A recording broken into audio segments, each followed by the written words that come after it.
ఇక సుందరాంగి పోటీలకు హైదరాబాద్ సంసిద్ధమైంది. ఈ మేరకు మిస్ వరల్డ్ పోటీల నిర్వహణకు నగరం సర్వాంగ సుందరంగా ముస్తాబవుతోంది. 100కు పైగా దేశాల నుంచి వచ్చే అందాల భామలకు స్వాగతం చెప్పేందుకు ప్రత్యేకంగా శంషాబాద్ ఎయిర్పోర్ట్ ను తీర్చిదిద్దారు. తెలంగాణ సాంప్రదాయ పద్ధతిలో విదేశీ ప్రతినిధులకు స్వాగతం పలికేందుకు అధికారులు అన్ని ఏర్పాట్లు చేశారు. నేటి నుంచి హైదరాబాద్ కు విదేశీ ప్రతినిధుల రాక పెరగనుండటంతో ఎయిర్పోర్ట్ లో ప్రత్యేక లాంజ్లతో పాటు హెల్ప్ డెస్క్లను ఏర్పాటు చేశారు. అలాగే తెలంగాణ పర్యాటక ప్రాంతాలు ప్రత్యేక చిహ్నాలతో కూడిన స్వాగత తోరణాలు ఏర్పాటు చేశారు.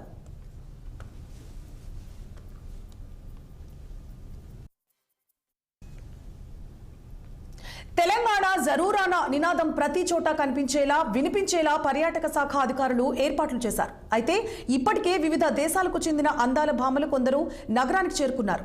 శంషాబాద్ విమానాశ్రయం వద్ద సుందరిమణులకు టూరిజం శాఖ అధికారులు సాంప్రదాయ పద్ధతిలో స్వాగతం పలుకుతున్నారు. మిస్ బ్రెజిల్ జెసికా స్కాండుచ్ పెద్రోస్, మిస్ సౌత్ ఆఫ్రికా జయాలజీ జాన్స్వాన్ రెసన్కన్ తో పాటు 90 మంది పోటీదారులు హైదరాబాద్ చేరుకున్నట్లు నిర్వాహకులు తెలిపారు.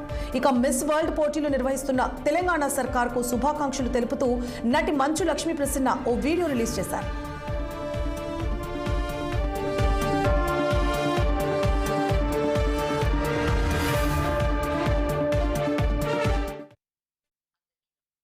అందరికీ నమస్కారం.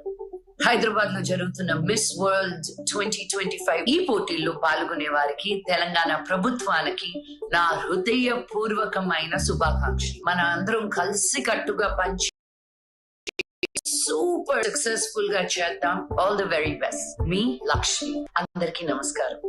హైదరాబాద్ లో జరుగుతున్న మిస్ వరల్డ్ 2025 ఈ పోటీల్లో పాల్గొనే వారికి తెలంగాణ ప్రభుత్వానికి నా హృదయపూర్వకమైన శుభాకాంక్షలు. మన అందరం కలిసి కట్టుగా పనిచేసి ఈ ఈవెంట్ ని సూపర్ సక్సెస్ఫుల్ గా చేద్దాం. All the very best. మీ లక్ష్మి.